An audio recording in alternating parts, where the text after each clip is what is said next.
ಸನ್ಮಾನ್ಯ ಸಭಾಧ್ಯಕ್ಷರೇ, ಬೆಂಗಳೂರು ಗ್ರಾಮಾಂತರ ಜಿಲ್ಲೆ ಹೊಸಕೋಟೆ ಪಟ್ಟಣವು ವಿಸ್ತಾರಗೊಳ್ಳುತ್ತಿರುವುದರಿಂದ ಹೊಸಕೋಟೆ ತಾಲೂಕಿಗೆ ಮತ್ತೊಂದು ಹೊಸ ಪೊಲೀಸ್ ಠಾಣೆ ಮಂಜೂರು ಮಾಡುವ ಬಗ್ಗೆ ಮಾನ್ಯ ಗೃಹ ಸಚಿವರ ಗಮನ ಸೆಳೆಯಕ್ಕೆ ಬಯಸುತ್ತೇನೆ ಸಭಾಧ್ಯಕ್ಷರೇ.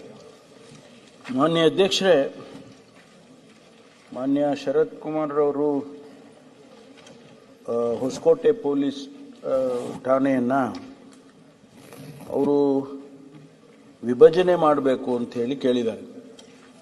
ಹೊಸಕೋಟೆ ಪೊಲೀಸ್ ಠಾಣೆ ಸುಮಾರು 16 ಕಿಲೋಮೀಟರ್ ವ್ಯಾಪ್ತಿಯಲ್ಲಿದೆ. ಅದರಲ್ಲಿ ಈಗಾಗಲೇ ಜನಸಂಖ್ಯೆ ತಗೊಂಡ್ರೆ 2,2,5 ಲಕ್ಷಕ್ಕೆ ಆಗಿಬಿಟ್ಟಿದೆ. ಆಮೇಲೆ 5-6 ನ್ಯಾಷನಲ್ ಹೈವೇಸು ಅಲ್ಲಿ ಹಾದು ಹೋಗುತ್ತೆ. ಅದರಿಂದ ಅವರು ಏನು ಅಂದರೆ ಇದು ವಿಪರೀತ ಟ್ರಾಫಿಕ್ ಆಗಿದೆ ಮತ್ತು ಜನಸಂಖ್ಯೆ ಜಾಸ್ತಿ ಆಗ್ತಾ ಇರೋದ್ರಿಂದ ಅಲ್ಲಿ ಒಂದೇ ಒಂದು ಪೊಲೀಸ್ ಸ್ಟೇಷನ್ನಲ್ಲಿ ಕಷ್ಟ ಆಗುತ್ತೆ ಅಂತ ಹೇಳಿ ಅವರು ಇದನ್ನೇ ಡಿವೈಡ್ ಮಾಡಿ 2 ಮಾಡಿಕೊಡಿ ಅಂತ ಹೇಳಿ ಕೇಳಿದ್ದಾರೆ. ಅದನ್ನು ಈಗಾಗಲೇ ನಾವು ಅದನ್ನು ಪರಿಶೀಲನೆಯಲ್ಲಿ ಇಟ್ಕೊಂಡಿದ್ದೇವೆ.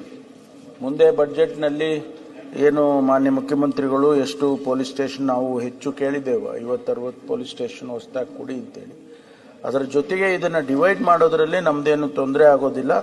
ಆದರೆ ಮುಖ್ಯವಾಗಿ ಟ್ರಾಫಿಕ್ ಪೊಲೀಸ್ ಸ್ಟೇಷನ್ ಮಾಡೋದಕ್ಕೆ ಅಲ್ಲಿ ಸಾಧ್ಯತೆ ಇದೆ, ಅಗತ್ಯನೂ ಇದೆ.